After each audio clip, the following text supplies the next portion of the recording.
ಮೈ ಭಾರತ್ ರಾಮನಗರ ಇವರ ನೇತೃತ್ವದಲ್ಲಿ doctor B R Ambedkar ಪ್ರೌಢಶಾಲೆಯ ಸಹಭಾಗಿತ್ವದಲ್ಲಿ ಶ್ರೀ ಛಾಯಾಪುತ್ರ ಗೆಳೆಯರ ಬಳಗದ ವತಿಯಿಂದ ವಿಶ್ವ ಯೋಗ ದಿನಾಚರಣೆಯ ಅಂಗವಾಗಿ ಡಾಕ್ಟರ್ ಬಿಆರ್ ಅಂಬೇಡ್ಕರ್ ಪ್ರೌಢಶಾಲೆ ಹೊಸ ಕಬ್ಬಾಳು ಇಲ್ಲಿನ ಮುಖ್ಯ ಶಿಕ್ಷಕರಾದ ಶ್ರೀ ಜಿತೇಂದ್ರ ಕುಮಾರ್ ಹೆಚ್ ಇವರು ಶಾಲಾ ಮಕ್ಕಳಿಗೆ ವಿವಿಧ ಯೋಗಾಸನಗಳನ್ನು ಸ್ವತಃ ಇವರೇ ಮಾಡಿ ತೋರಿಸುವುದರೊಂದಿಗೆ ಯೋಗ ಮತ್ತು ಧ್ಯಾನ ಎರಡೂ ಸಹ ಒಂದೇ ನಾಣ್ಯದ ಎರಡು ಮುಖಗಳಿದ್ದಂತೆ ಎಂದು ತಿಳಿಸಿದರು.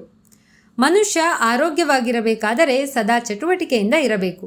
ಯೋಗವು ನಮ್ಮ ಪ್ರಾಚೀನ ಕಾಲದಿಂದಲೂ ಸಹ ಋಷಿ ಮುನಿಗಳು ನಡೆಸಿಕೊಂಡು ಬಂದಿರುವುದನ್ನು ನಾವು ಮುಂದುವರಿಸಬೇಕು. ಸಂಪತ್ತಿಗಿಂತ ಆರೋಗ್ಯವೇ ಮುಖ್ಯ, ಆರೋಗ್ಯವೇ ಭಾಗ್ಯ ಎನ್ನುವ ನಾಣ್ಣುಡಿಯಂತೆ ಕಾಯಿಲೆ ಬರುವ ಮುನ್ನವೇ ಕಾಯಿಲೆ ಬಾರದಂತೆ ಎಚ್ಚರಿಕೆ ವಹಿಸಬೇಕಾದರೆ ದಿನಂಪ್ರತಿ ಬೆಳಿಗ್ಗೆ 1 ಗಂಟೆ ಯೋಗ ಧ್ಯಾನ ಮಾಡುವುದರಿಂದ ಮನುಷ್ಯ ಮಾನಸಿಕವಾಗಿ ಮತ್ತು ಶಾರೀರಿಕವಾಗಿ ಆರೋಗ್ಯವಾಗಿರಬಹುದು ಎಂಬ ಮಹತ್ವವನ್ನು ಸಾರಿದರು.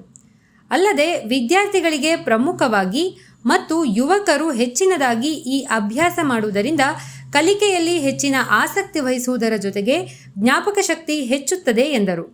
ಸೂರ್ಯ ನಮಸ್ಕಾರ, ಭುಜಂಗಾಸನ, ಚಕ್ರಾಸನ, ಸರ್ವಾಂಗಾಸನ, ಶೀರ್ಷಾಸನ, ಮಕರಾಸನ, ಪ್ರಾಣಾಯಾಮ ಮತ್ತು ಧ್ಯಾನ ಇನ್ನು ಮುಂತಾದವುಗಳನ್ನು ಮಾಡಿ ತೋರಿಸಿದರು. ಇದನ್ನು ದಿನನಿತ್ಯ ಬೆಳಿಗ್ಗೆ ಅಥವಾ ಸಾಯಂಕಾಲ ಖಾಲಿ ಹೊಟ್ಟೆಯಲ್ಲಿ ಮಾಡುವುದು ಮತ್ತು ಕೆಲವು ಯೋಗ ನಿಯಮಗಳನ್ನು ಅಳವಡಿಸಿಕೊಳ್ಳಬೇಕೆಂದು ಮಕ್ಕಳಿಗೆ ಕರೆಕೊಟ್ಟರು. ಯೋಗ ಕಾರ್ಯಕ್ರಮದಲ್ಲಿ ಮೈ ಭಾರತ್ ರಾಮನಗರ ಇದರ ಜಿಲ್ಲಾ ಅಧಿಕಾರಿ ಶ್ರೀಮತಿ ಶ್ರೀವಾಣಿ ಕೋಣರೆಡ್ಡಿ, ಶಾಲೆಯ ಸಹಶಿಕ್ಷಕರುಗಳಾದ ಶ್ರೀಮತಿ ವಿಶಾಲಾಕ್ಷಿ, ಶ್ರೀಮತಿ ವೇದಾವತಿ, ಶ್ರೀ ಲಕ್ಷ್ಮೀ ನರಸಪ್ಪ, ಶ್ರೀಮತಿ ಮಹಾಲಕ್ಷ್ಮಿ, ಛಾಯಾಪುತ್ರ